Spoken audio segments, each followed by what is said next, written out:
It's important that we all know, get an answer to the question if they wanted me to continue in that role. And so we put the question to them. They made a different decision, but it's important we do unite. Let's figure out who that individual is, get behind him, and get to work for the American people.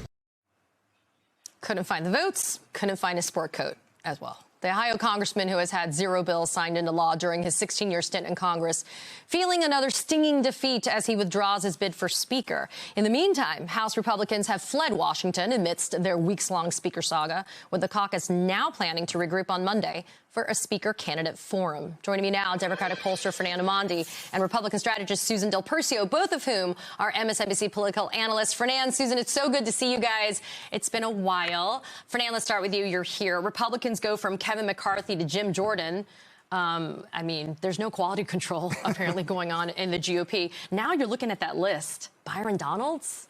I mean, it's not getting any better for them, but they got to go behind the scenes and they got to figure out how to get behind one to create a new speaker designee. What are the chances of that happening? You know, the chances are not good that it's going to happen quickly, Katie. I mean, as we've seen this dysfunction on display now for 17 days. But, you know, while it's easy to get caught up in the political horse trading and horse race of who's going to be the next speaker, I think it's important that America take a time out and understand how dysfunctional, yes, but how dangerous this moment is for the country. And Katie, this is a problem that is wholesale owned by the Republican Party. The MAGA Republican extremes is what has created this situation that has put our country in an extraordinarily vulnerable situation where our Congress literally cannot function. There is no Speaker of the House. And for all of their acting this and temporary pro tem that is not how government was designed to work in this country. And I suspect and fear, if we're really candid about what's going on, this is exactly what MAGA wants to happen. They want to burn it all down. And we're living with this in real time. So beyond the dysfunction, this is disqualifying. And I think the American people have to take a really long, hard look. Do they want this chaos wholly owned by the Republican Party, brought to the Congress by the Republican Party, where they're comfortable going 2, 3, 4 weeks, maybe longer, without a functioning Speaker of the House of Representatives?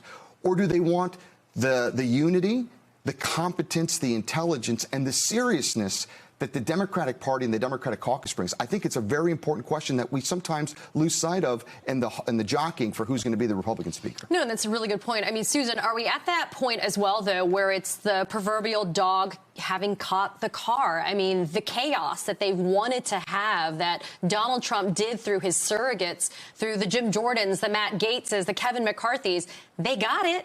But it's clearly not inuring to their benefit. And for Americans writ large, it's certainly not helping them either.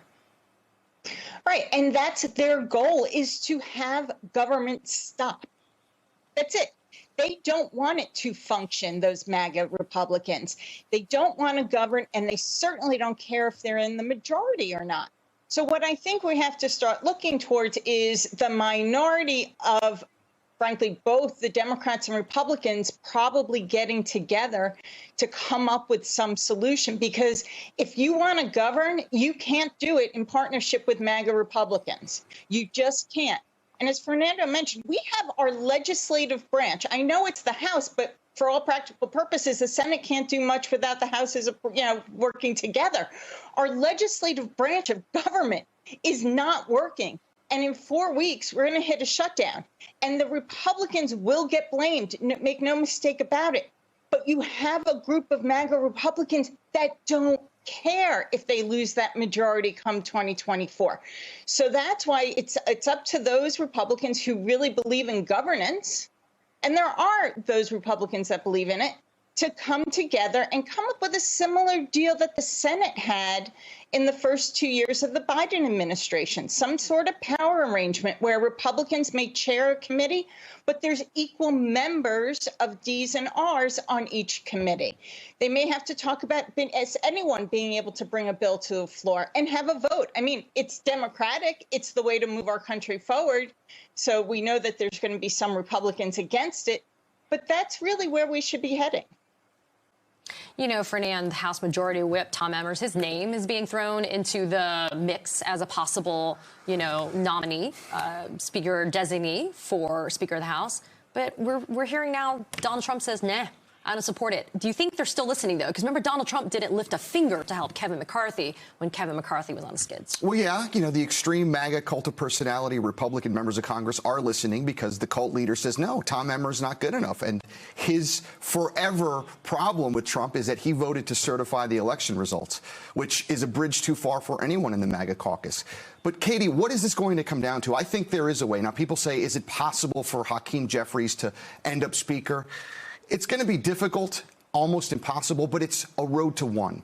If there is one Republican member of the Congress who is thinking about retiring, saying, enough of this, all it takes is one to break the dam and change the conversation. Now, is there one out there? I know for a fact there is. I've talked to one Republican member of Congress who's like, I'm to the point where I want to leave. I can't do this anymore. Doesn't mean they're necessarily going to support Hakeem Jeffries, but that's the thinking, because the longer this chaos, this dysfunction, this paralyzing of our American government while Putin watches and licks his chops is the open question. And are we going to allow that to continue?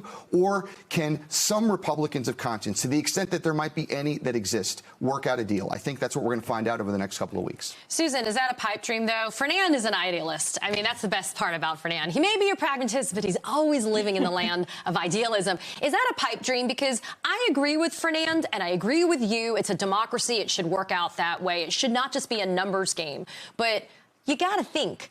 Jim Jordan still got a decent number of Republican votes from the moderate Republicans. They still voted for him, Jim Jordan, the insurrectionist. And so is it really possible to peel off enough to be able to get somebody like Hakeem Jeffries into the speakership? Well, like Fernand, I'm probably a West Wing. I'm a big believer in West Wing, energy, and maybe that moment can happen, but it is doubtful at the end of the day. I like the idea of it takes just one member of conscience, perhaps, but I do believe that all the names that you showed up there, none of them will be the next speaker. It will have to come even deeper. And I think probably someone like a Tom Cole, I think that name's been held in reserve for good reason. And just one thing about Donald Trump. Donald Trump did not have a lot of media coverage between, the Georgia lawsuits did settle, so that did, or they pleaded guilty rather, that did get him back in the headlines. But I think Donald Trump is only inserting himself to get himself back into headlines of the speaker race. Yeah, I think Donald Trump has been rendered impotent on this issue. Well, I mean, he's certainly not enjoying the fact that the spotlight is not on him, as Susan says. But, knowing Trump, he'll change that dynamic very soon, Katie. Susan Del Percio, Fernand Amandi, thank you guys for joining me this morning. I appreciate it, as always. Susan, it's so good to see you. Good to see you.